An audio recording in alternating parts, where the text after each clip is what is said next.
आजच्या काळात डॉक्टरांइतकंच महत्त्वाचं नाव म्हणजेच नर्स. पेशंटच्या कठीण क्षणी सर्वात आधी धीर देणारा हात अनेकदा नर्सचाच असतो. नमस्कार शहापूरकर, मी प्रतीक्षा घायवट आपणा सर्वांचं शहापूर पॉडकास्टच्या आपल्या एपिसोड 2 मध्ये स्वागत करते. हाल अस्सलाम वालेकुम, कैफ हालिक? They have very clean. Oh my god, we are not compare to India. आता सगळ्यांना असं वाटतं की मी खूप भाव खाते. ॲज अ मिडल क्लास मी सांगेन की आपली स्वप्न खूपच मोठी असतात. का करते मी हे सगळं, कशासाठी, ही गोष्ट कोणाला माहिती नव्हती, पण आता ती रिव्हील होईल. चांगला पैसा मिळू दे, तुला चांगला नवरा मिळू दे, असं आपल्याला एक फॅमिली लाईफ नाही आहे, फ्रेंड्स लाईफ नाही आहे. आजीला आनंद वाटतो. आजीचं एकच म्हणणं आहे का तू जाऊ नको. जेवण बनवायला शिकली मी, भाकरी बनवायला शिकली मी. तिथे आहे रियादमध्ये, एकही तिथे बॉम्बस्फोट झालेला नाही आहे. We don't know, we are drinking coffee here and somebody will call that your patient is collapse.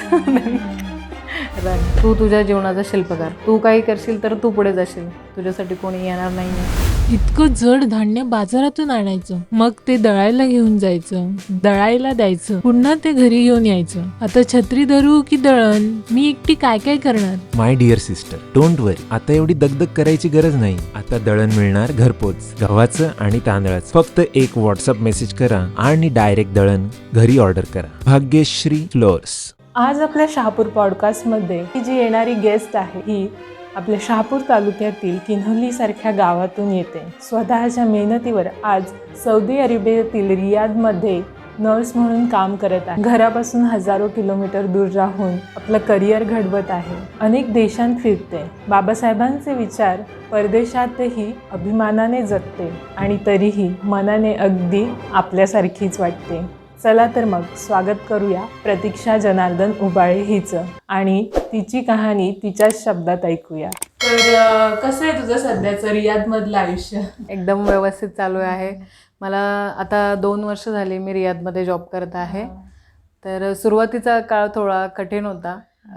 म्हणजे तिथे आपल्या महाराष्ट्रातले कोणीच नाही आहेत, बघायला गेलं तर कोणीच नाही. माझ्या पूर्ण हॉस्पिटलमध्ये 2 फ्रेंड्स आहेत माझे, ते महाराष्ट्रातले आहेत.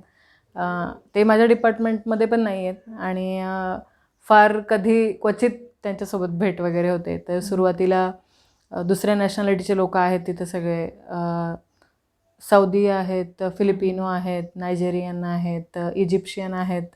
तर ते खूप डिफिकल्ट होऊन जातं त्यांच्यासोबत इंटरॅक्ट करायला आणि काम करणं खूप.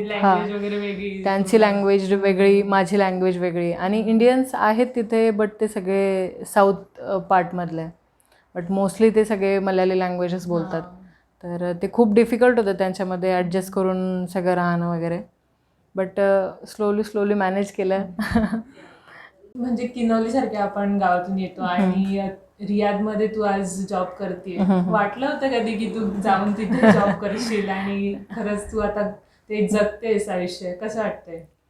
मी कॉलेजला होती ग्रॅज्युएशनला, तेव्हा मला समजलं की नर्सिंगमध्ये आपण अब्रॉडमध्ये पण वर्क करू शकतो. तर तेव्हापासून मी डिसाईड केलं होती की मी करेन.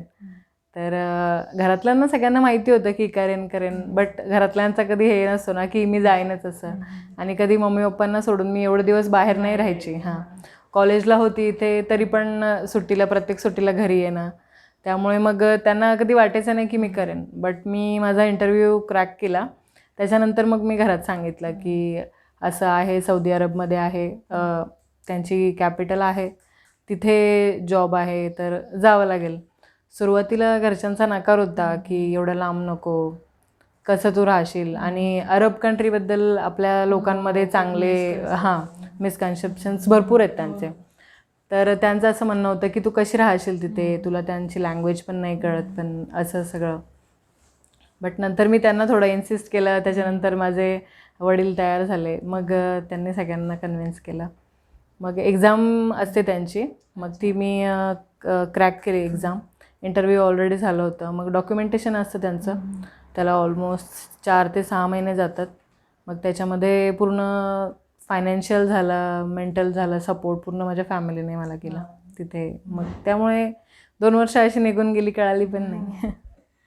तर आधीच्या काळी कसं होतं, स्त्रिया फक्त चूल आणि मूल तेवढ्यावरच मर्यादित होत्या. आणि आज पण मुलींना असं आपण आपल्या जिल्ह्याच्या बाहेर पण जाऊन काम करणं असं थोडासा विचार करायला लागतो. तर म्हणजे असं इंडिपेंडेंट तू तिथे जॉब करतेस, तर मुलींनी आजच्या काळात इंडिपेंडेंट असणं किती महत्वाचं आहे? मुलींनी बाबासाहेबांबद्दल बोलेन मी इथे. बाबासाहेबांनी नेहमी आपल्याला हे केलेलं आहे की तू तुझ्या जीवनाचा शिल्पकार, तू काही करशील तर तू पुढे जाशील, तुझ्यासाठी कोणी येणार नाही आहे असं. आणि माझ्या मम्मी पप्पांचं तेच होतं, तुला काय करायचं तर तू करशील, आम्ही फोर्स करून थोडी ना तू करणार आहेस काय. तर नेहमी तेच होतं. आणि बाबासाहेबांचं ते लंडनचं घर आहे, म्हणजे I am like going apart from the topic. नाही हां, बट त्याचा मी व्हिडिओ एक यूट्यूबला बघितला होता. तेव्हापासून असं मला खूप क्रेज होता की मी लंडनला वगैरे जावं. बट आपली इंग्लिश थोडी माती खातेच. त्यामुळे इंग्लिशचं माझं नाही झालं. चालू आहे माझा प्रयत्न आजही. खूप ग्रो केलेस. नाही, बट ते एक्झाम्स वगैरे असतात UK आणि त्या साईडला काम करायला. तुझं ग्रो झालं का इकडेच? नाही, इंग्लिश वगैरे इथे पण येत होती, बट तिकडे जाऊन उलट माझी इंग्लिश खराब झाली. तिकडे सौदी, फिलिपिनो सगळे लँग्वेज आहे ना तिकडे. हां, तर आता कधी कधी मी काही वर्ड्स बोलते तर ते घरातल्यांना समजत नाही, माझ्या फ्रेंड्सला कारण की ते वर्ड्स ॲक्सेंट पण थोडा वेगळा होऊन जातो आणि सगळं मिक्स होऊन जातं. ते आपली कशी आता आपण इथे महाराष्ट्रामध्ये तर आपली कधी कधी मराठी आणि इंग्लिश, हिंदी एकत्र अशी इंग्लिश होऊन जाते ती. तर आता माझी 4थीच भाषा झालेली आहे. नाही, पण आहे बऱ्यापैकी आहे बोलणं वगैरे. खूप फ्लुएंटली बोलतेस. हां, नाही, आता फ्लुएन्सी वगैरे वाढलं कारण की तिथे पूर्ण सगळं कम्युनिकेशन इंग्लिशमध्ये करावं लागतं. दुसरं वेच नाही आहे कम्युनिकेशनचं काही. पूर्ण अख्खा दिवस इंग्लिशमध्ये. तर आता कधी कधी बोलताना आता सवय झाली ना ती 2-3 वर्ष. आता बाहेर पटकन आपण असं विचारून जातो. तर आता आपल्याकडे लोक बोलतात का बाहेर गेले तर भाव खातो असं. हां, मग ते असं थोडं वाटतं, बट हे नाही. आणि नेहमी माझी इच्छा होती की इच्छा होती की मी पूर्ण जग फिरावं.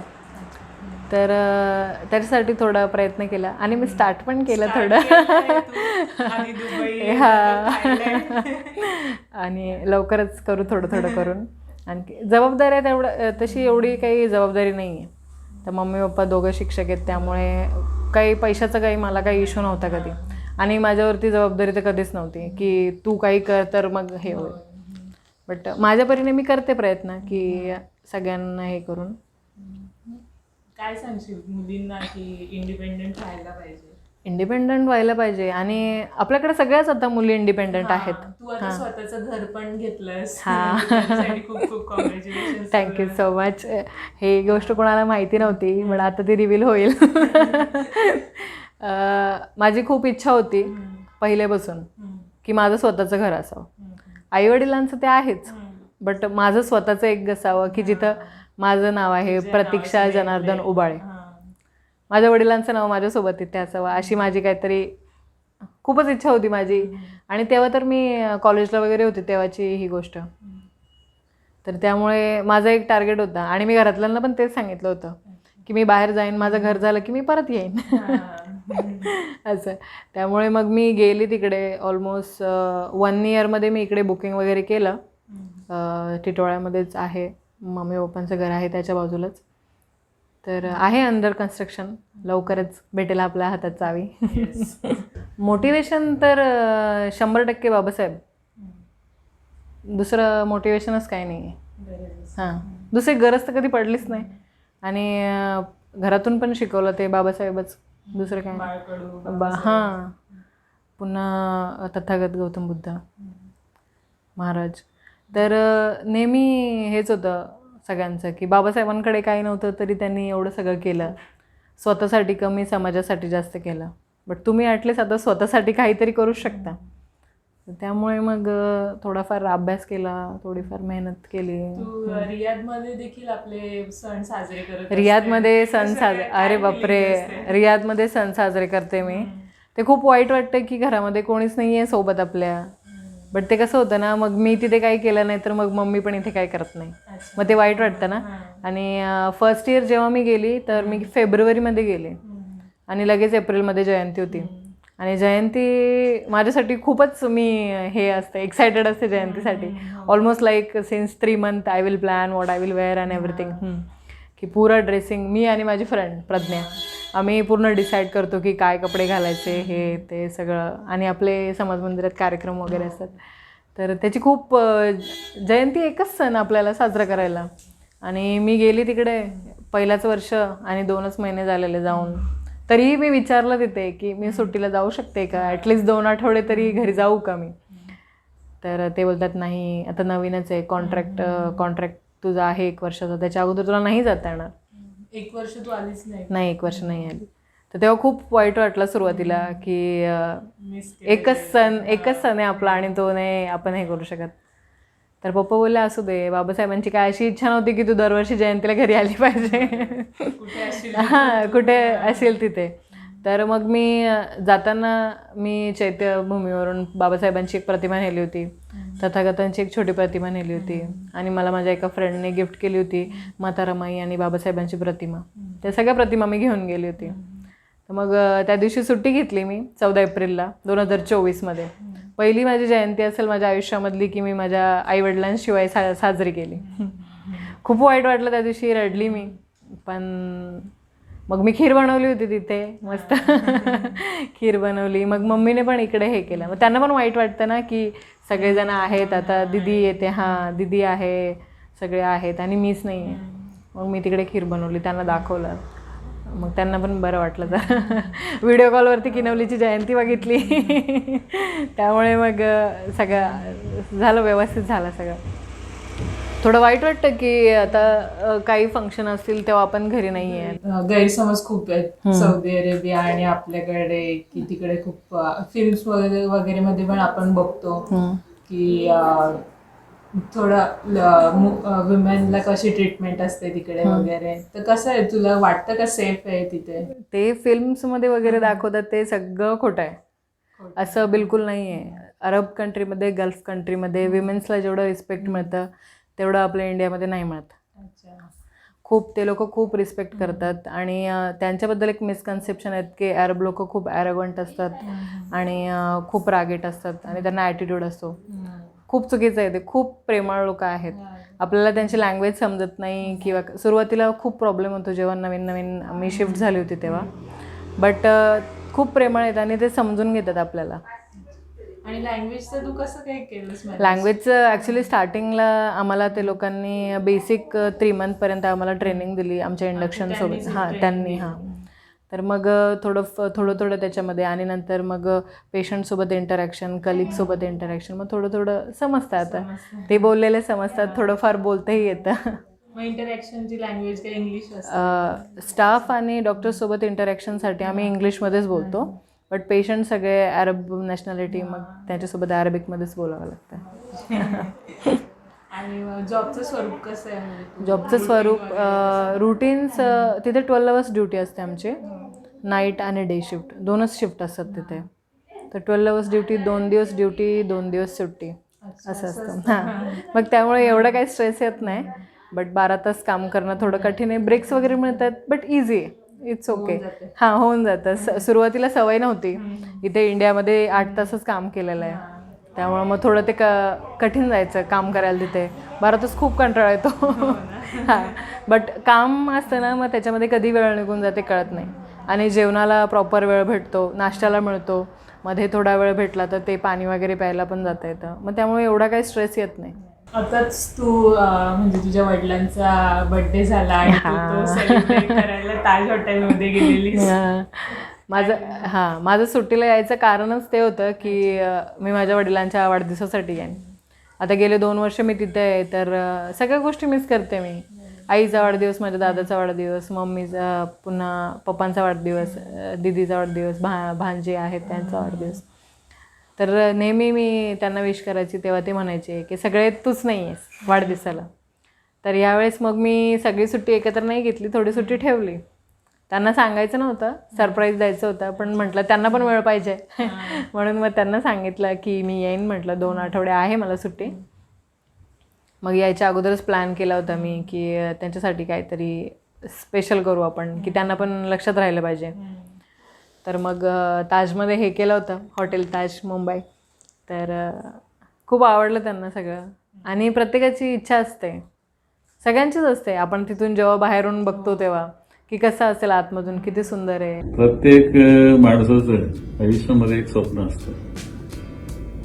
मी देखील अनेक वेळा मुंबईमध्ये आलो, बाहेरून ताजमहाल पाहिला. मनात कुठंतरी खंत होती की कधीतरी आपण आतमध्ये घेऊन ताजमहाल म्हणजे नेमकं काय हे पाहिलं पाहिजे. आणि आज माझ्या आयुष्यातला अत्यंत आनंदाचा असा क्षण आहे की माझ्या लेकीने माझं ते स्वप्न पूर्ण केलं आणि ताजमहालाच्या या आतल्या रूममध्ये माझा 63वा वाढदिवस माझ्या मुलीनं या ठिकाणी संपन्न केला. हा माझ्या आयुष्यातला सगळ्यात आनंददायी क्षण आहे आणि त्याचा अनुभव मी आज प्रत्यक्ष ताजमहाल फिरून या रूममध्ये एक नाईट वास्तव्य करून तो अनुभवला. आणि खरंच जीवन माझं धन्य झालं असं मला वाटतं. त्यामागे माझ्या मुलीची प्रचंड मेहनत आहे. माझं स्वप्न तिने पूर्ण केलं त्याचा मला खूप आनंद आहे, तिचा मला अभिमान आहे. बस बाकी काय आयुष्यात पाहिजे. बाबासाहेबांवर एक मात्र सांगायचं राहून गेलं की बाबासाहेबांच्या विचारांवर, बुद्धांच्या विचारांवर तिची प्रचंड श्रद्धा आहे. आणि हे सगळं मला वाटतं बाबासाहेबांच्या कृपेनं, बुद्धांच्या विचारानं हे सगळं घडलं असं मला या निमित्तानं सांगायचं.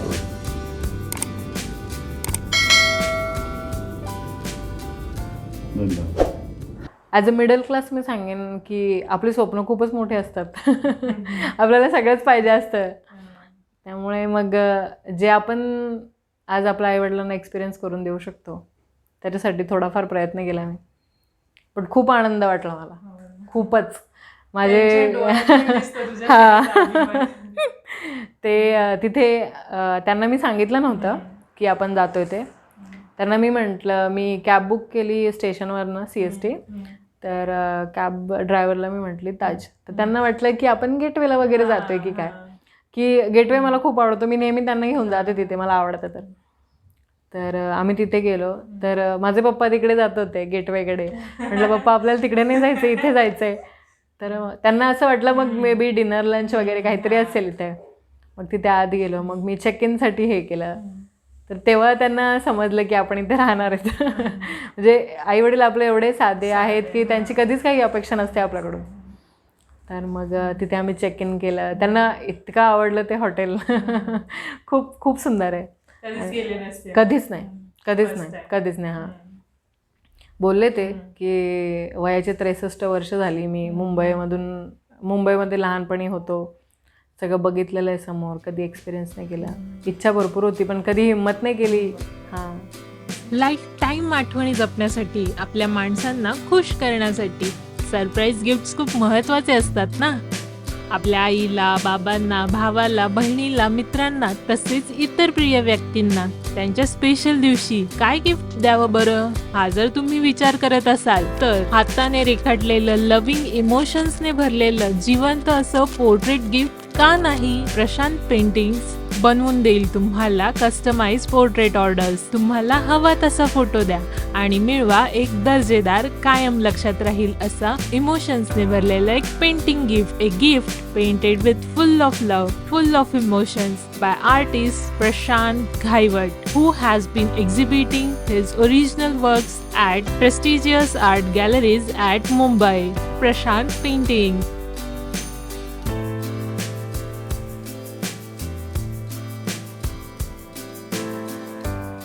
आधीच ठरवलं होतं का नर्स व्हायचंय असं? असं काही ठरवलंच नव्हतं काय व्हायचं आहे. जे आवडेल, काहीतरी सेटल जॉब भेटेल पुढे, याच्यामध्ये चाललं होतं सगळं. तर 12th झाल्यानंतर एवढे काही मार्क खास आले नव्हते. तर ग्रॅज्युएशनला इथेच किनवलीला ॲडमिशन घेतला घरी. ग्रॅज्युएशन करत होती तर माझ्या आईची इच्छा होती की मी काहीतरी चांगलं करावं. माझे दोन्ही बहिणी शिक्षिका आहेत, भाऊ पण फार्मसीचं करत होता. Like I should do something या टू मॅच देम. तर मग ती म्हणाली की आपण नर्सिंगचं ट्राय करूया. म्हटलं चालेल करूया. सगळ्यांनी पण फीडबॅक चांगला दिला की BSc नर्सिंगला स्कोप आहे. एवढं आयडिया नव्हती, 0 आयडिया होती की कसं असेल काय असेल, बट स्कोप आहे ऐकलं, थोडं सर्च केलं, मग केलं. त्यांची एंट्रन्स एक्झाम वगैरे दिली, ॲडमिशन भेटलं. पनवेलला कॉलेज केलं 4.5 वर्ष आणि मग KEMला इंटर्नशिप होती आणि मग त्याच्यानंतर 2 वर्ष मी वोकार्डला काम केलं, मीरा रोडमध्ये इकडे मुंबईला. 2 वर्ष वोकार्डला काम केलं आणि मग त्याच्यानंतर ह्या एक्झामचा मी अभ्यास केला आणि मग ही एक्झाम दिली.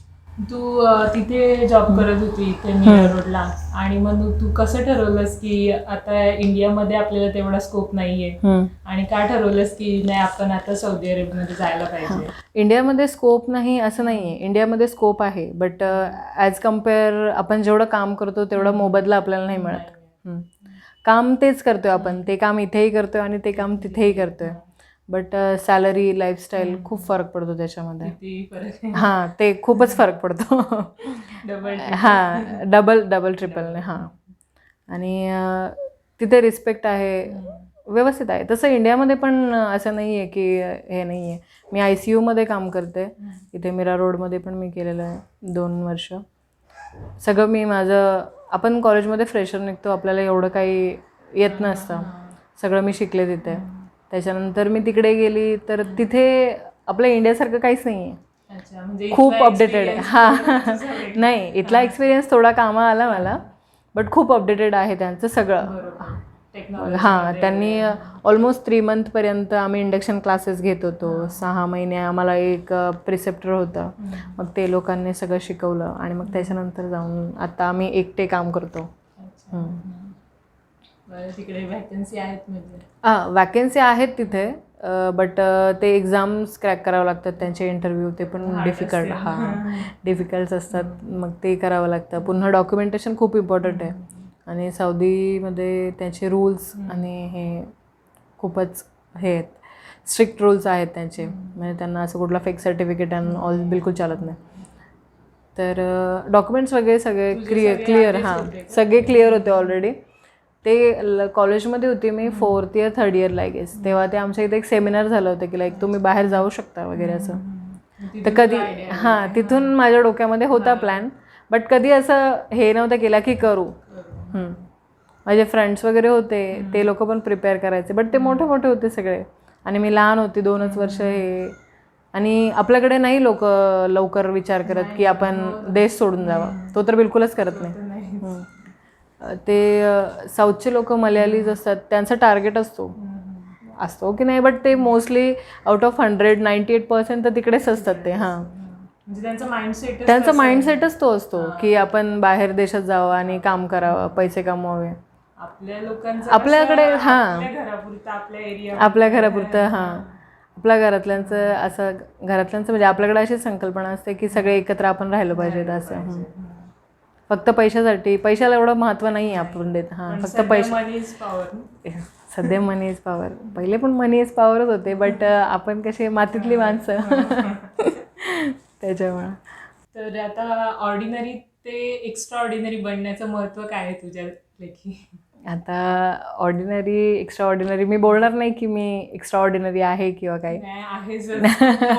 खूप मोठी गोष्ट आहे. म्हणजे जर तू इथे जॉब करत असेल तर ऑर्डिनरी राहिली असते. जर इथे तू म्हणजे स्वतः तिकडे जाऊन, म्हणजे एकटीने जाऊन तिकडे राहणं, एकटीने जगणं, सगळं तिथल्या गोष्टी नवीन आहेत, तर ते एक्स्ट्रा ऑर्डिनरीच बनतंय असं. तर ते कसं काय? स्टार्टिंगला खूप डिफिकल्ट होतं सगळं. जेव्हा मी विचार केला जायचं तेव्हा सगळ्या घरातल्यांनी पण समजवलं. माझी ताई आहे, त्यांनी सगळ्यांनी सांगितलं की तिकडे तुला एकटं राहावं लागेल, सगळं स्वतःचं करावं लागेल. आणि तेव्हा एक एक्साइटमेंट असते ना की आपण बाहेर जाणार. आपल्या याच्यामध्ये माइंडसेटमध्ये तेच असतात, ते आपण इंस्टाग्रामला रील्स बघतो, हे बाहेर जातं ते, बट रिअल लाईफ कोणी दाखवत नाही की आपण तिथे किती स्ट्रगल करतो. ते ग्लॅमर आपल्याला अट्रॅक्ट करतो, but at some point I know that what is coming for me. तर तिकडे आता स्टार्टिंगला इथून गेलो आणि ते एक असतं ना की आपली सगळी स्वप्न असतात आणि आपले घरचे एक बाजूला असतात, त्यांना सगळ्यांना सोडून जायचं इट्स व्हेरी डिफिकल्ट. तर गेली मी तिकडे जाताना, म्हणजे एकटी गेली आणि it was like a new life for me. तिकडे दुसऱ्या कंट्रीमध्ये लँड करणं आणि तिकडे पूर्ण शून्यापासून सुरुवात करणं. आणि तिथे बाहेर असं असतं ना की एव्हरीबडी इज सेल्फिश, सगळेजण काम कमवण्यासाठी आलेले असतात. हां, आपलं कोणी दिसत आपलं कोणी दिसत नाही तिथं, कोणी रिलेशनशिप मेंटेन करत नाही जास्त, लाईक ओनली द कामापुरतं. हां, असं. मग आणि त्यांची लँग्वेज वगैरे आणि पूर्ण त्यात एकटं सगळं पूर्ण देश नवीन, तिथं आपल्याला त्यांची भाषा येत नाही आणि सगळे डाऊट्स आणि असं नाही, माहिती नाही ना आपल्याला की कसं काम असेल किंवा काय असेल. पहिल्यांदा उतरलीस तेव्हा कसं वाटलं? पहिल्यांदा इकडनं मी गेली, तर मग मी एअरपोर्टला सगळेजण आले होते, सगळे माझे फॅमिली मेंबर्स आले होते, माझे फ्रेंड्स आले होते, सगळे 3-4 माझे फ्रेंड्स आहेत. पाय निघत एकदम जड झाला होता जीव जायला. त्यात मम्मी पप्पांना सोडून जायचं म्हणजे असं. तर तिकडे गेली तेव्हा जाताना खूप एक्साइटमेंट होते की like how it will be. आपल्याला सगळं टी व्हीमध्ये आणि हे सगळं आपण बघितलेलं आहे त्याच्यापेक्षा खूप वेगळं आहे तिथे, खूपच वेगळं आहे. आपल्याकडे दाखवतात सौदी इट्स लाईक रेगिस्तान आणि उंट आणि हे, तिकडे एवढं ग्लॅमरस लाईफ आहे, lights and all big big things आणि ते पूर्ण स्पोर्ट्स कार आणि त्यांचे lifestyle. They have very clean. Oh my God, can not compare to India. आहे आपल्या मुंबईमध्ये आहे स्वच्छता भरपूर, तसंच आहे तिकडे पण खूप स्वच्छ आहे, पण त्यांचे रूल्स वगैरे पण भरपूर आहेत.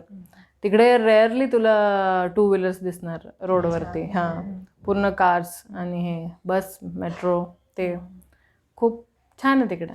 हां, माणसं कशी आहेत?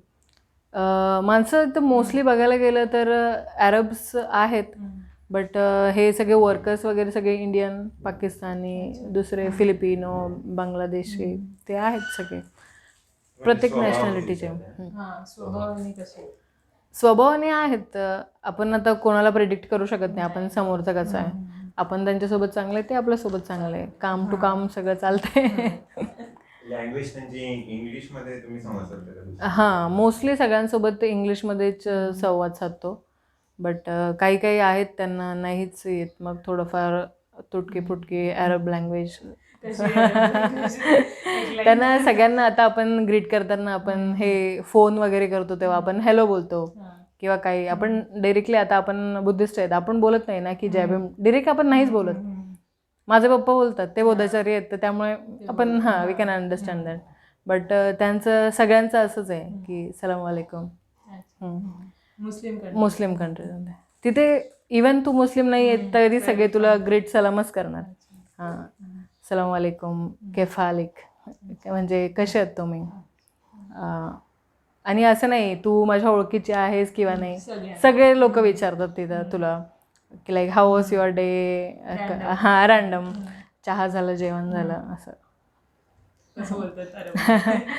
तर अरेबिकमध्ये ते लोक विचारतात. आता मी तुला विचारते हाल अस्सलाम वालेकुम कैफ हालिक, तर मग मी तुला आता विचारलं हॅलो कशी आहेस, सलाम वालेकुम कशी आहेस, काय चाललंय तुझं, असं. काय असा एखादा एक्सपिरियन्स तिथला जो खूप लक्षात राहील तुझ्या? दोन म्हणजे असे वेगवेगळे एक्सपिरियन्स येतात आपल्याला, कधी चांगला कधी वाईट, असं एक्स्ट्रीम काही? ॲज वाईट एक्सपिरियन्स असा अजूनही नाही आला तिथे. खूप सेफ्टी आहे तिथे आणि वाईट एक्सपिरियन्स तर अजूनपर्यंत तरी नाही आला आणि येणार पण नाही, एवढा आता मला विश्वास आहे. भीती वाटली एकटं जाताना? फर्स्ट टाइम मी जेव्हा तिकडे लँड केलं तर around like 1:30 in the morning I landed over there. So थोडं होतं एअरपोर्टला गेल्यावरती की माहिती नव्हतं कोण येणार आहे आणि ऑलरेडी तेव्हा तो केरला स्टोरी तो मूवी रिलीज झाला होता. तो नातेवाईकांनी थोडं अपोज केलं होतं की कशाला पाठवायचं. माझ्या मनात नव्हती एवढी भीती, बिकॉज माझे 1-2 फ्रेंड्स होते इथे ऑलरेडी, बट एवढा क्लोज फ्रेंड नव्हते की त्यांना मी सगळेच प्रश्न विचारू माझ्या मनातले. तर जेव्हा लँड केलं तेव्हा तिथे थोडं वाटत होतं कोण असेल काय नाही, आणि माहिती नाही ना आपण एकटे आहेत की कोण आहे काय. तर बाहेर निघाल्यावरती एक माझ्या हॉस्पिटलचा पर्सन होता, हॉस्पिटलचं माझं नाव आहे, तो घेऊन तिथे उभा होता. तर मग मी तिथे गेली. त्याच्यानंतर आणखी 4-5 जणं तिथे आले. तर नंतर मग आम्ही 7 जणं होतो टोटल. त्याच्यामधले मोस्टली इंडियन्स होते, सो दे वर ऑल मल्यालीस, पुन्हा साऊथचे होते ते. बट ठीक आहे, ॲटलिस्ट कोणीतरी आहे आपल्यासोबत हे तरी समजलं तेव्हा. वेलकमिंग हां, वेलकमिंग कंट्री, त्यामुळे काही एवढं वाटलं नाही. परत मी बाबासाहेबांकडे येईन की जेनझीने आज बाबासाहेबांना वाचलं पाहिजे का? तू काय सांगशील? ज्यांचीच नाही, सगळ्यांनीच बाबासाहेबांना वाचलं पाहिजे. आणि मी असं सांगत नाही की फक्त बुद्धिस्ट समाज किंवा दुसऱ्या कोणी लोअर कास्ट यांनी, सगळ्यांनीच बाबासाहेबांना वाचलं पाहिजे. बाबासाहेबांनी जे सगळ्यांसाठी केलेलं आहे ते आपण प्रत्येक गोष्ट बोलून दाखवू शकत नाही, बट प्रत्येक क्षेत्रामध्ये बाबासाहेबांचं योगदान 100% आहे. ते महिला याच्यामध्ये झालं, पुन्हा एज्युकेशन झालं, कामगार, सगळ्या याच्यामध्ये लोकांना ॲक्सेप्ट होत नाही आहेत बाबासाहेब. बट ते बाबासाहेबांना नाकारू पण शकत नाही. बाबांना लोकांना ॲक्सेप्ट होत नाही की एक माणूस, त्यांचं असं एक मिसकन्सेप्शन आहे की त्यांनी फक्त केलं ते बुद्धिस्ट समाजासाठीच केलं. बट त्यांना ते माहिती नाही आहे की बाबासाहेबांनी सगळ्यांसाठीच केलं. महिलांसाठी ते maternity leave, paid maternity leave, पुन्हा 8 hours वर्किंग, पुन्हा फिमेल रिझर्वेशन सगळ्यांसाठी त्यांनी केलं. आणि आपण आंबेडकराईट चळवळीमध्ये होतीस. हां, मी आजही आहे. हां, मी त्याच्यामध्ये काम करायची. आपली भूमी, चैत्यभूमी, स्वच्छभूमी, तर ती एक संघटना आहे आमची दादरमध्ये. ती 2008मध्ये 2007मध्ये एक व्हिडिओ व्हायरल झाली होती. तर त्याच्यामध्ये ते लोक म्हणतात सगळे की वो लोग आते हैं, उनके बॉडी से स्मेल आता है, वो लोग गंदे है, पूरा मुंबई गंदा करके जाते हैं. तिकडच्या लोकांची एका रिपोर्टरने ते बाईट घेतलं होतं की जेव्हा 6 डिसेंबरला लोक येतात तेव्हा तुम्हाला काय म्हणायचं आहे. तर तेव्हा तिथला एक गृहस्थ होता, तो म्हणाला की जेव्हा ते लोक इथं येतात तर आम्ही 1 डिसेंबरपासून आमचा बंगला सोडून आम्ही बाहेर देशात निघून जातो, आम्ही वेकेशनला निघून जातो. तर त्याच्यानंतर ती एक चळवळ स्टार्ट झाली, आपली भूमी, चैत्यभूमी, स्वच्छभूमी. तर त्याच्यामध्ये सगळे मिळून, असं नाही की त्याच्यामध्ये कोणी हे नाही की सगळे सुशिक्षित. मग आम्ही तिकडे सगळे जाऊन 6 डिसेंबरच्या दिवशी जनजागृती करायचो की कचरा नाही केला पाहिजे. बाबासाहेब आपले आहेत, चैत्यभूमी पण आपली आहे, ती आपण स्वच्छ ठेवली पाहिजे. आपली जबाबदारी आहे ती. महानगरपालिकेची जबाबदारी आहे. मुंबई महानगरपालिका खूपच हेल्पफुल आहे सगळ्या गोष्टीसाठी. तर आपण करतो ते सगळं केलं पाहिजे. लोकांनी आपल्याला नाव नाही ठेवलं पाहिजे की हे लोक येतात आणि मुंबईमध्येच का येतात. आणि ते मिसकन्सेप्शन पण आहे ना सगळ्यांचं, सगळे फुकट येतात बाबासाहेबांच्या नावावरती. तर कोणीही फुकट येत नाही. आणि ते गव्हर्नमेंटकडून फ्री असतं आय गेस त्या दिवशी लोकल्स.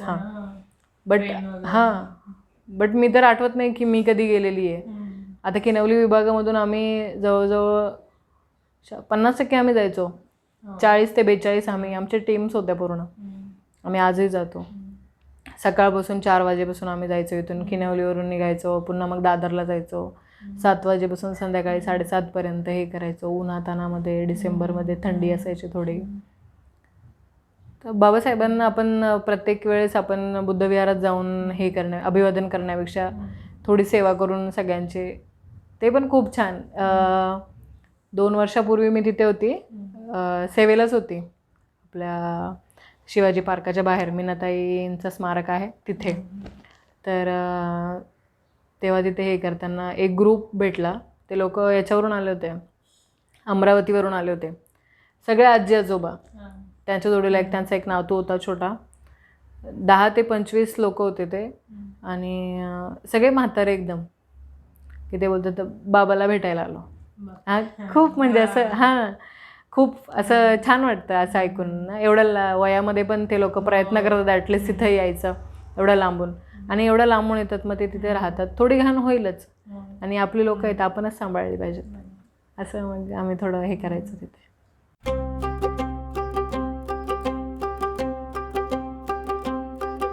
भिवा तो भीमाईचा राया तो रमाईचा भिवा तो भीमाईचा राया तो रमाईचा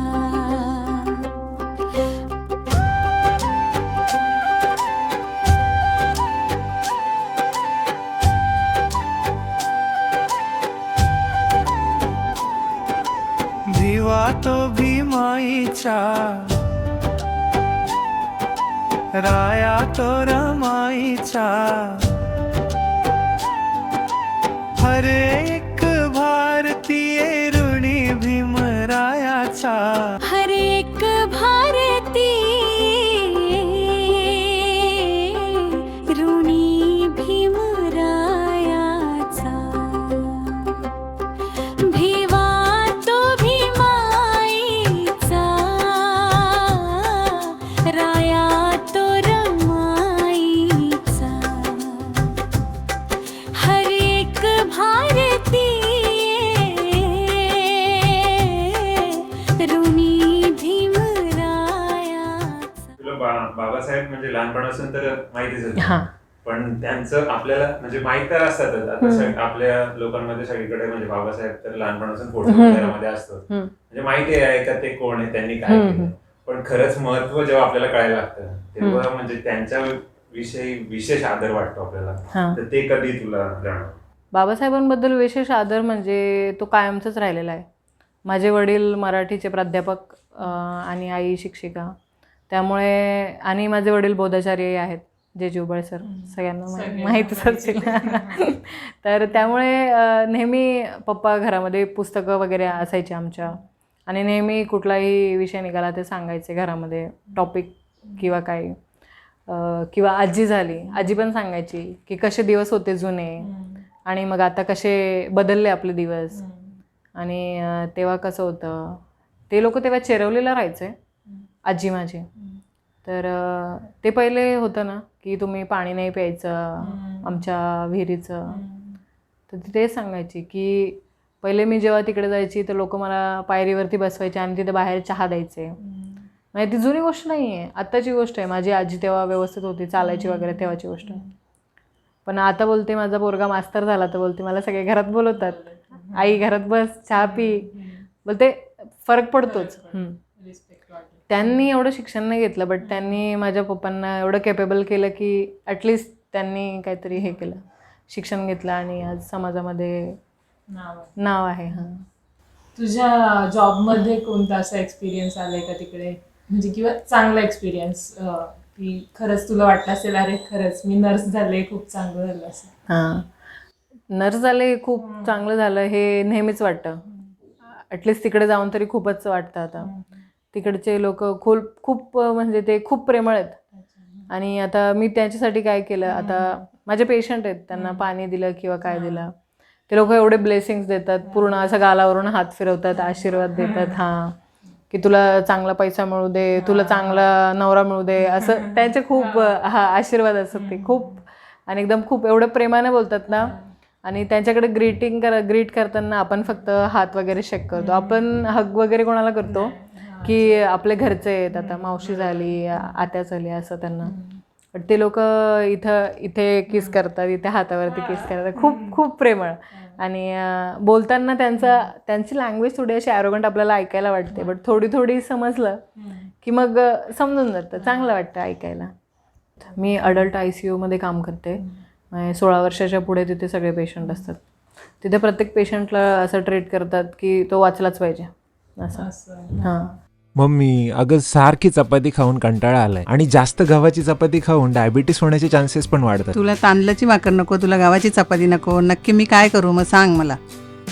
Switch to Bhagyashree Mix for a healthy and tasty life. चला तर मग बनवूया परफेक्ट मिलेट मिक्सेस. पहिल्यांदा आपण मिक्स करूया गहू, ज्वारी, सोयाबीन आणि थोडी चना डाळ आणि ते दळून घेऊया. आता आपण मिक्स करू ज्वारी, बाजरी, तांदूळ आणि सोयाबीन आणि ते दळून घेऊ. हे भाग्यश्री मिक्स मिलेट्सचे 3 बेस्ट सिग्नेचर मिक्सेस आहेत. आता तिसरं मिक्स आहे नाचणी, गहू, तांदूळ, सोयाबीन ते पण दळून घेऊन आपण हे तिन्ही प्रकारचे मिक्स पीठ पाउच मध्ये टाकून घेऊया. आता हे घरपोच डिलिव्हरीसाठी रेडी आहे. फक्त एक कॉल किंवा व्हॉट्सअप मेसेजने भाग्यश्री मिलेट्स ऑर्डर करा घरी. आरोग्य नांदेल घरोघरी. Bhagyashree mix millets. प्रोफेशन करत असताना तुला असं कधी खूप असा कठीण दिवस आलाय का, की असं वाटलंय की घरी जाऊ? स्ट्रेसफुल स्टार्टिंगला जेव्हा येत नाही आपल्याला कुठली गोष्ट तेव्हा ते खूप स्ट्रेसफुल वाटतं सगळं. की असं वाटतं की कोणीतरी आपल्याला फोर्स करते आणि का करते मी हे सगळं, कशासाठी? एवढी काही गरज पण नव्हती. घरातले पण काही कोणी आग्रह करत नव्हते का तू जाच आणि पैसा कमव, असं काही त्यांचं कोणाचं नव्हतं.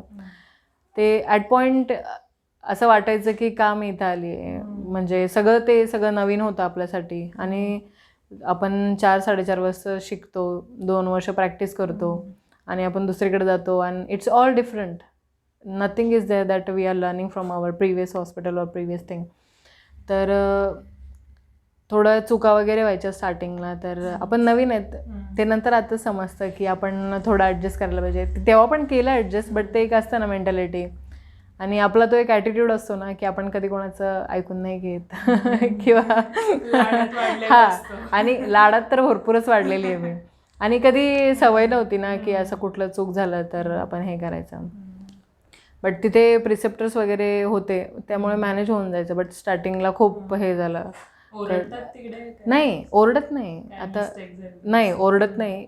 ते त्यांच्याकडे असं डॉक्युमेंटेशन त्यांचं स्टेटमेंट वगैरे लिहून घेतात ते. बट ते चांगलं नसतं ना आपल्या याच्यासाठी, इमेजसाठी. आता इफ मी तिथून सोडून निघते तर एवढे सारे स्टेटमेंट म्हणजे तेवढ्या चुका झाल्या माझ्या. ते ओरडलेलं एक टाईम चालतं की तुम्ही ओरडा आणि इकडे सगळं संपून जाईल ना. बट ते तसं नव्हतं तिथे. बट आहे, ठीक आहे, कोप करू शकतो आपण. सुरुवातीला असं प्रत्येक गोष्टीचा त्रास होतो आपल्याला. कुठेही पण आपण नवीन स्टार्ट केलं तर असं नाही की आपल्याला सगळं येईलच. तिकडे असं आहे की तुला काही येत नाही तर तू विचार, बट तू असं स्वतःच्या मनाचं काही करू नको. किंवा तुला कुठे डाऊट असेल तर तू विचार. And everybody over there is so helpful. The Filipino people, Filipino nationality, they are very sweet, very humble, very kind. आणि टीचिंग खूप करतात ते. आणि माझ्या डिपार्टमेंटमध्ये मी सगळ्यात लहान वयाने.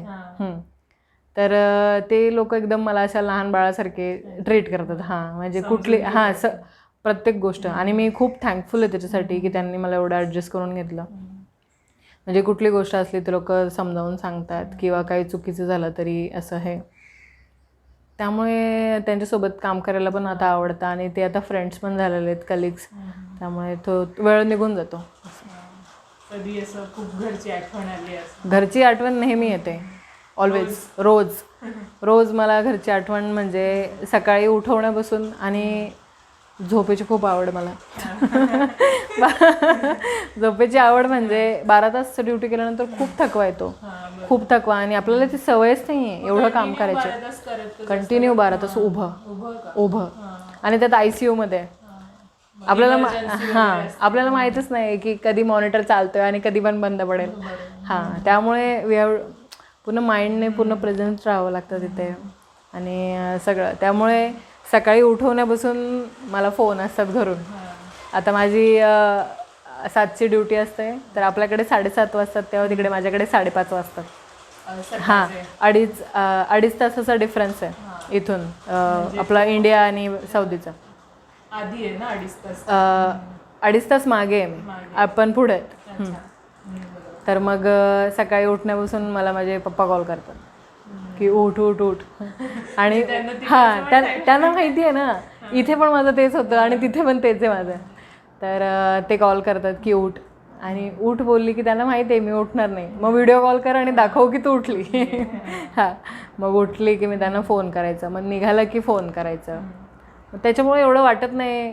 आणि उलट तिकडे जाऊन मी खूप क्लोज झाले त्यांच्यासोबत. इथे घरी होती तेव्हा जास्त क्लोज होतो. तशी होती मी क्लोज त्यांच्यासोबत, पहिल्यापासूनच होती मी, त्यात काय एवढं हे नव्हतं. बट आता खूपच असं लाईक नाव our relationship is like a friendship too with the parents. म्हणजे कुठलीही गोष्ट असेल त्यांना सांगणं की असं झालं तसं झालं. आणि त्यांना खूप आवडतं सगळं ऐकायला. की तिकडचे एक्सपिरियन्स. माझे सगळे फ्रेंड्स मी फोनवरती बोलत असले का ते लोक हाय वगैरे करतात, त्यांना खूप छान वाटतं असं. त्यांना आवडतं. व्हिडिओ कॉलवरती इन पर्सनल मी कधी त्यांच्यासोबत असं इथे होती तेव्हा एवढं नाही बोलणं ना, आपण तेवढं नाहीच बोलत आईवडिलांसोबत ना, थोडंफार घरातल्या काही गोष्टी केल्या किंवा असं. तर त्यांच्यासोबत माझं रोजचं म्हणजे तू पकडून घे ना 1 ते 1.5 तास त्यांच्यासोबत बोलणं आहेच. हां, आणि रोज. आणि तिथे कसं असतं ना, आपण एकटे आहेत पूर्ण. तिथे तुला कोणी फ्रेंड्सच नाही आहेत, आजही नाही आहेत. मला आहेत 2-3, ते पण त्यांची पण ड्युटी वगैरे वेगवेगळ्या आहेत, त्यामुळे लवकर भेटणं होत नाही. तर पूर्ण वेळ तुला तुझ्या घरच्यांना देता येतो. आम्हाला त्यांचं अकोमोडेशन आहे. हां, हॉस्पिटलचं फ्री ऑफ कॉस्ट अकोमोडेशन आहे. बंगलो आहे, 4 बेडरूम आहेत. आमचे पूर्ण हॉस्पिटलचे स्टाफ आहेत. माझं हॉस्पिटल मी जिथे काम करते ते मिलिटरीचं हॉस्पिटल, सौदी गव्हर्नमेंटचं. तर तिथे मिलिटरीचं हॉस्पिटल आहे, कवरिंग पूर्ण रियाद एरिया आणि एअरपोर्ट वगैरे सगळं कवर करतं. मग तिथे सगळे पेशंट मिलिटरीचे असतात आणि त्यांच्या फॅमिली आणि government like the royal family, म्हणजे हां कॉमन पीपल आणि रॉयल फॅमिली पण, म्हणजे ते किंग आणि ते सगळं ते असं. इमर्जन्सी केसला कसं हँडल करते, म्हणजे काम राहून एकदम पेशन्स ठेवून करायला लागतं? कधी असं घडलं का खूप अचानक पेशंट आला किंवा काहीतरी म्हणजे एकदमच खूपच एमर्जन्सी म्हणजे emergency handling situation it's like every day. As I work in ICU it's like quite busy every day. Like we don't know, we are drinking coffee here and somebody will call that your patient is collapse. Run. आपल्याला माहिती नाही आहे, monitor बीप करतो आहे, इथे मी documentation करते आहे आणि मॉनिटर बीप करतो आहे विदाऊट एनी सेकंड. आपण ग्लव्ज पण घालू शकत नाही. त्या क्षणामध्ये आपण जाऊन त्यांना तिकडे CPR द्यायचे. त्या आपल्या 1 मिनिटाच्या याच्यामध्ये कोणाचा तरी जीव वाचू शकतो. खूप जास्त रिस्पॉन्सिबिलिटी आहे. जर आपण तिथं आपला स्वतःचाच विचार केला की मी ग्लव्ज घालते आणि मी गाऊन घालते आणि मी मास्क घालते, तोपर्यंत तो पेशंट निघून जाईल. त्याच्याकडे वेळ नाही आहे. आपण तेवढंच जर क्विक झालो फटकन, मग ॲटलिस्ट थोडंसं हे करून सेटल करून मग नंतर आपण हे. प्रत्येक वेळेस आपण स्वतःचाच नाही विचार करू शकत आणि मेडिकल फील्डमध्ये ते स्वतःचा विचार नाहीच. 12-12 तास कधी कधी खूप एवढं बिझी असतं की नाही होत, कोप नाही होत. कधी कधी वेळ भेटत नाही जेवण करायला.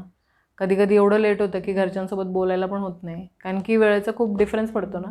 तिकडून 9:30ला निघाली तर इकडं घरी झोपून जातात 10:30. ते ट्राय करतात बट आपण त्यांच्याकडून नाही एवढी अपेक्षा ठेवू शकत ना. हां, सोशल सर्व्हिस आणि त्यांना पण असं, मम्मीला पण स्कूल असतं. नर्स बनून इंडियामध्ये राहिली असती आणि आज तिकडे जॉब करते, दोन्हीमध्ये तुला डिफरन्स काय झाला असता? म्हणजे जर तू इंडियामध्ये राहिली असतीस, तिकडे गेलीच नसती कधी, तर तुझी लाईफ कशी असती? इंडियामध्ये राहिली असती, इंडियामध्ये लाईफ असती तरी पण मी तेवढीच एन्जॉय केली असती, बट थोडी कमी केली असती. मी कधी एवढा विचार केला नसता की मी बाहेर पण जाईन ट्रिपसाठी आणि एवढं एक्सप्लोअर करेन. फायनान्शियली मी आणि तिकडे तुला जाऊन कसं बेनिफिट झालं किंवा काय असं? इंडियामध्ये नर्सिंगला स्कोप आहे बट तेवढं ॲज कम्पेअर टू वर्क ते लोक पे करत नाही.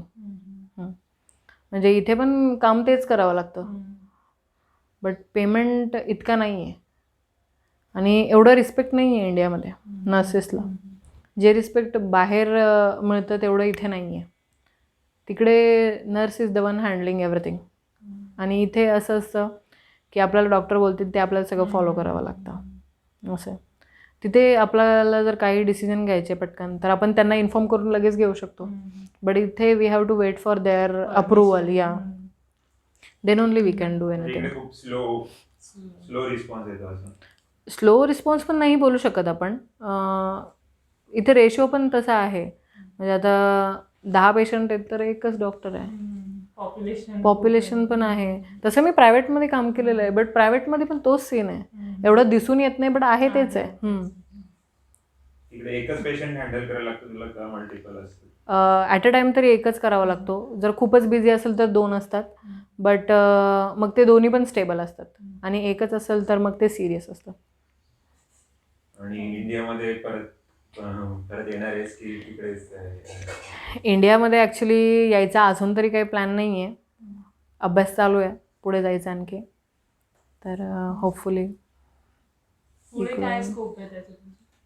पुढे स्कोप जॉबचा स्कोप आहे इथे. पुढून आपण UK ऑस्ट्रेलियासाठी ट्राय करू शकतो. मी साईड बाय साईड MBA पण करते, तो may be it will help also.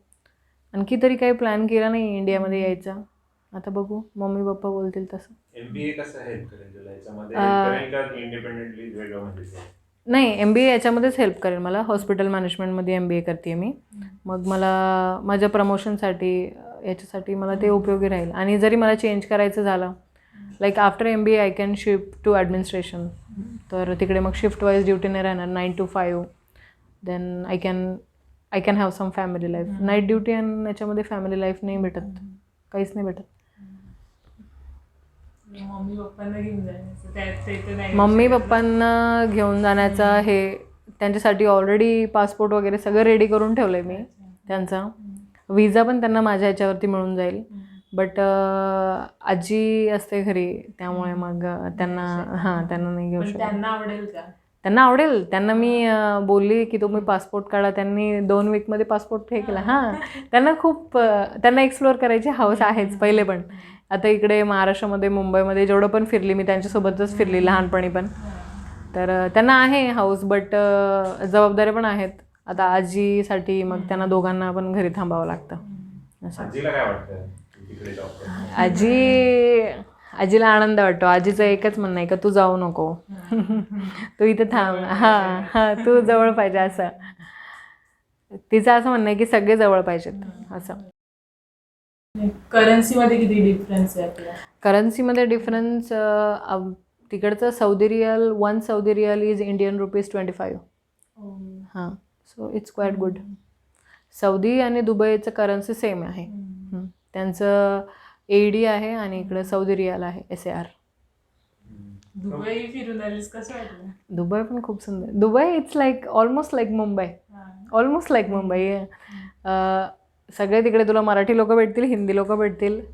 दुबईमध्ये तुला अरब लोक शोधावे लागतील, मिळतच नाही.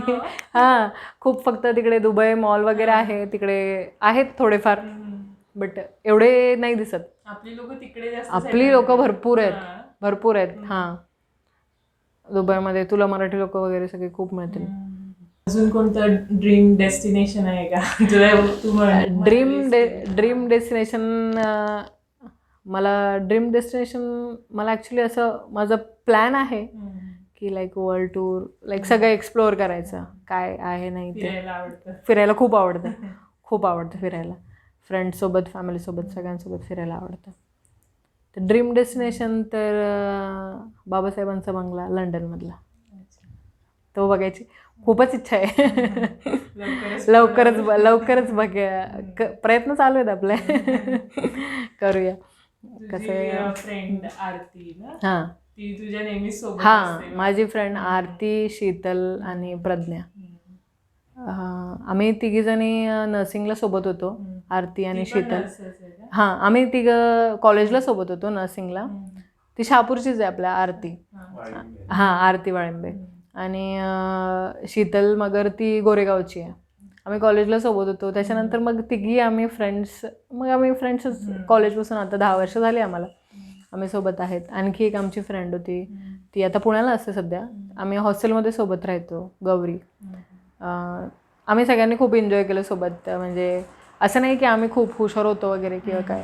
फेलियरपासून सक्सेस सगळे. आणि आज आम्ही सगळे व्यवस्थित आहेत. शीतल गव्हर्नमेंट जॉबमध्ये आहे, आरती पण रिलायन्समध्ये आहे, गौरी पण इंजिनियर MBA केलेला आहे, ती पण तिकडे फर्ममध्ये पुण्याला काम करते. माझी फ्रेंड आहे लहानपणाची प्रज्ञा, ॲडव्होकेट आहे ती. ती पण Pragya Raut. War situation war सिच्युएशनबद्दल मी सांगेन. वॉर सिच्युएशनच्या वेळेस सौदीमध्ये खूप सेफ होतं. इवन न्यूजवाले काहीही दाखवतील, don't trust any news channel, I will tell you. वाढून चढून म्हणजे मी तिथे आहे रियादमध्ये, एकही तिथे बॉम्बस्फोट झालेला नाही आहे. एकही, फक्त एक ड्रोन शॉट होता, तो पण खूप लेट होता. त्याच्यामध्ये 0 कोणाला हे झाला असेल प्रॉब्लेम. ते न्यूजमध्ये असं सांगायचे की एअरपोर्ट बंद केलं आहे, हे ते सगळं. न्यूज चॅनलचं असं आहे ना की ते लोकांना इन्फॉर्मेशन द्यायला मदत करायला पाहिजे. ते लोकांना स्ट्रेस देतात. मी माझ्या मम्मी पप्पांना सांगितलं होतं की तुम्ही न्यूज बघू नका, तुम्ही मला फोन करा, तुम्हाला काय पाहिजे ते मी सांगते. असं काहीच नव्हतं तिथे, खूप सेफ होतं वॉरच्या टायमाला पण. तिथे एकही दिवस कंट्रीमध्ये काही बंद नव्हतं किंवा काही नव्हतं, सगळं व्यवस्थित चालू होतं. आणि वॉरच्या टायमाला मी घरी पण आली होती, त्यामुळे एअरपोर्ट पण चालू होता, काहीच प्रॉब्लेम नव्हता त्याच्यामध्ये. वॉरच्या वेळेमध्ये मला सगळ्या जणांनी खूप मेसेजेस केले होते की like be careful and all, because हे न्यूज चॅनल नाही खूप चुकीचं प्रमोट करतात ते सौदी कंट्रीजला, गल्फ कंट्रीजला. ते म्हणजे असं चांगलं काही सांगत नाही आहे. बट तिथे काहीच प्रॉब्लेम नव्हता. पोलीस फोर्स कसा आहे? पोलीस फोर्स, सिक्युरिटी तिकडे खूप छान आहे. सौदी कंट्रीचे रूल्स खूप छान आहेत. म्हणजे मला कधी एवढं वाटलं पण नव्हतं की मी आता मुंबईमध्ये रात्री 1 आणि 1:30 वाजता फिरताना आपल्याला काही वाटणार नाही, आपला देश आहे, आपली माणसं आहेत. तिकडे पण काहीच नाही वाटत. म्हणजे ते त्यांच्या देशातील नागरिकांना करत असते सपोर्ट, पण दुसऱ्या देशात नाही तेवढेच व्हॅल्यू. आता मी रोड क्रॉस करतेय तर आपल्या मुंबईमध्ये आपल्याला थांबावं लागेल का बाबा तू थांब आणि मी जाते. आता मी जर इथे रोडला थांबली आणि गाड्या जातात, ते जाणार नाही, ते थांबतील. मी जेव्हा क्रॉस करेल तेव्हा ते जाणार. हां, ही गोष्ट खूप मला आवडली तिथे की हां एवढं रिस्पेक्ट देतात ते की तू पहिले जा, आम्ही थांबू शकतो असं.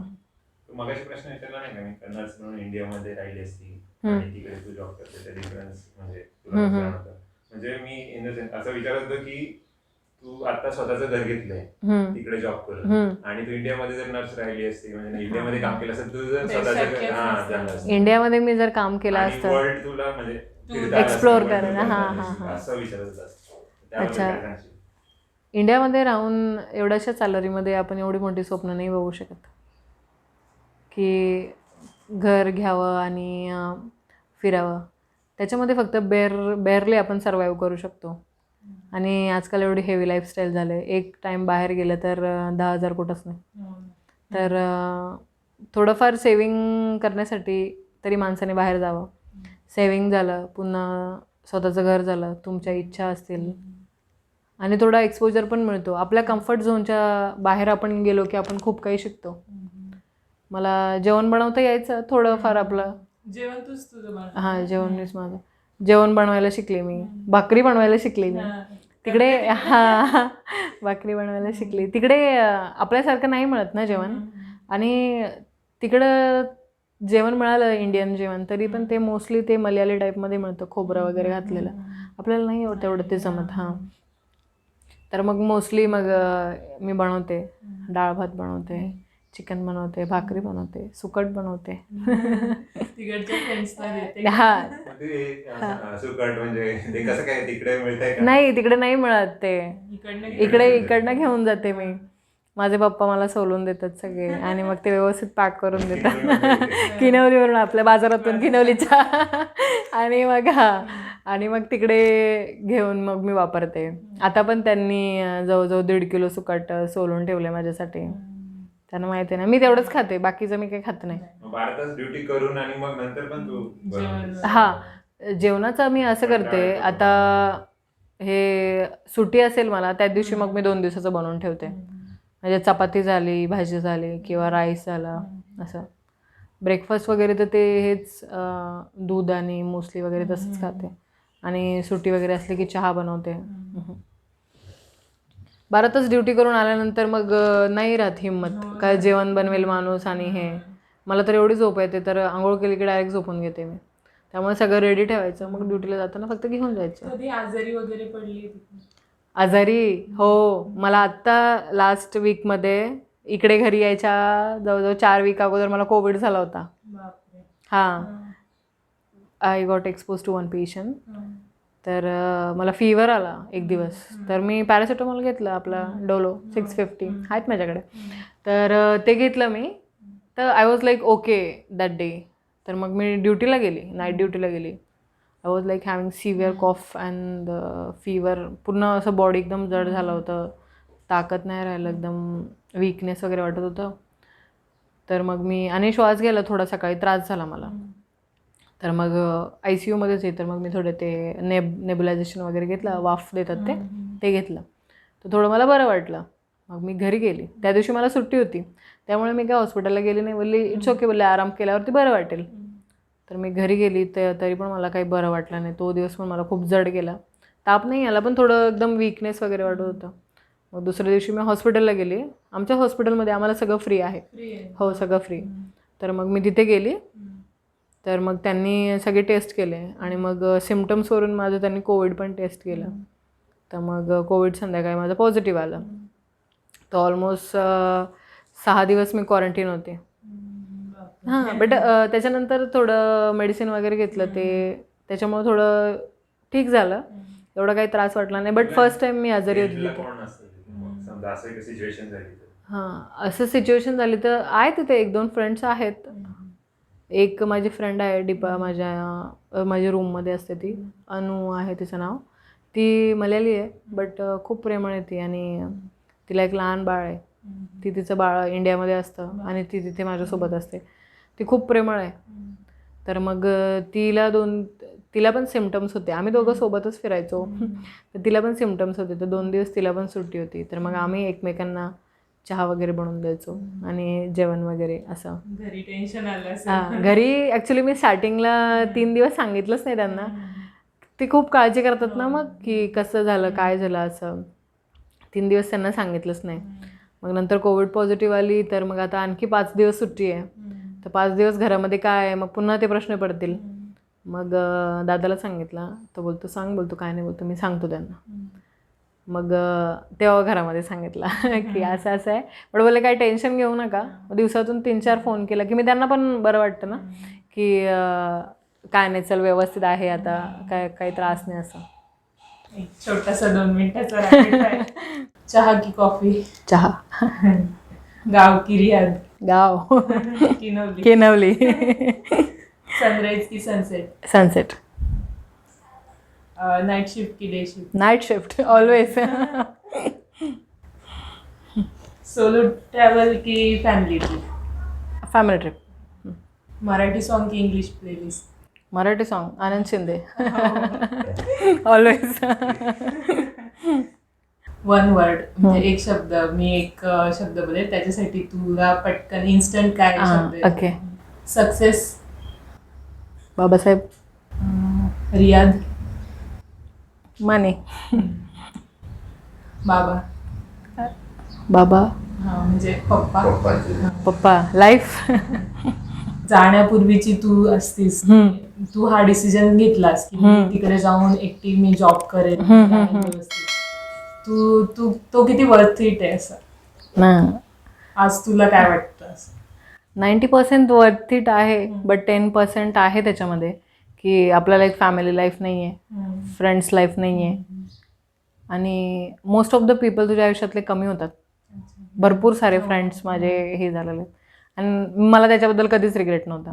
जे चांगले आहेत ते राहतील, जे चांगले नाही आहेत ते जातील. हां, जे आपले आहेत ते राहतील, जे नाही आहेत ते जातील. हां, तर तेवढंच की एक हाच लॉस आहे की आपल्याला फॅमिली लाईफ नाही आहे. बाकी सगळं मिळतं आपल्याला. सगळे तुमच्याकडे स्टँडर्ड ऑफ लाईफ आहे, तिथं लाईफस्टाईल आहे, पुन्हा आपल्याला एक्सपोजर आहे अब्रॉडमध्ये. तुम्हाला नवीन नवीन लोक मिळतात, सगळ्यांसोबत तुम्ही हे करू शकता. एक कॉन्फिडन्स गेन होतो, एक पर्सनॅलिटी गेन होते आणि त्याच्यामुळं आता मला तरी हां स्टेटस वाढतो ऑफकोर्स. आता सगळ्यांना असं वाटतं की मी खूप भाव खाते. इट्स ओके, मला काय प्रॉब्लेम नाही. मी कोणाला एक्सप्लेन पण करत नाही. नाही, बऱ्याच लोकांना अशी संकल्पना आहे आणि मी काय आपला पॉडकास्ट बघितलं आणखी त्याचा वाढेल. नाही, असं बऱ्याच जणांचं आहे की येते घरी तर भेटत नाही, असं नाही. खूप लिमिटेड टाईम असतो आणि मी मोस्टली ट्राय करते की मी तो टाईम एन्जॉय करू. कारण की 2 महिने आता मी 15-20 दिवस हे एन्जॉय करेन, तेच मला पुढं जाऊन 10 महिने एनर्जी देतील. ॲटलिस्ट मी काहीतरी एन्जॉय केलं. हां, असं तेच तुझ्यासोबत राहतील, तेच माझ्यासोबत राहतील. हां, ते फोटोज अँड ऑल तेच. बाकी तर दुसरं काय आहे नाही माझ्याकडे ना. तेच हां, तेच मला पुश करतील. पुन्हा मम्मी पप्पा आहेत, ते नेहमी फोनवरती वगैरे असतात. त्यामुळे काही एवढं वाटत नाही. असं कधी कोणाची गरज नाही पडली की आता खूपच हे झालं आहे. सगळे आहेत सोबत. माझ्या बहिणी मला फोन करतात रोज, हायच फोन सगळ्यांचा. फॅमिली तुझा आता हा पॉडकास्ट बघत असेल हा. काय सांगशील? काय त्यांना अशीच कृपा ठेवा माझ्यावर. दुसरं काय. तर खूप छान वाटलं तुझ्याशी बोलून. Yeah, तुला thank you. कसं वाटलं आमच्या podcast मला मध्ये खूप बोलून? छान वाटलं आणि तू खूप सुंदर काम करते आणि तुला मी बघितली, तू लहान असताना बघितलेली आहे तुला आणि प्रशांतला. तुम्ही दोघं खूप मेहनत करता आणि खूप सुंदर. खूप सुंदर. तुझा पॉडकास्ट पण मी बघितला तुझ्या दादासोबतचा, तो पण खूप छान होता. Thank you so much. आणि तुला तुझ्या पुढच्या आयुष्यासाठी खूप खूप शुभेच्छा. Thank you so Best much. Thank you wishes. So much. Thank you. जय भीम. जय भीम. मी नामदेव ढसाळांचे एक कविता बोलू इच्छिते. डॉक्टर आंबेडकरांनो, आज आमचे जे काही आहे ते सर्व तुझेच आहे. हे जगणे, हे मरणे, हे शब्द, ही जीभ, हे सुख आणि हे दुःख, हे स्वप्न आणि वास्तव, हे भूक आणि ही तहान, सर्व पुण्याई तुझीच आहे, सर्व पुण्याई तुझीच आहे.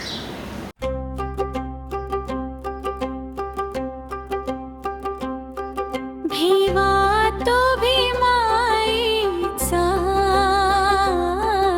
राया तो रमाईचा. भिवा तो भीमाईचा, राया तो रमाईचा.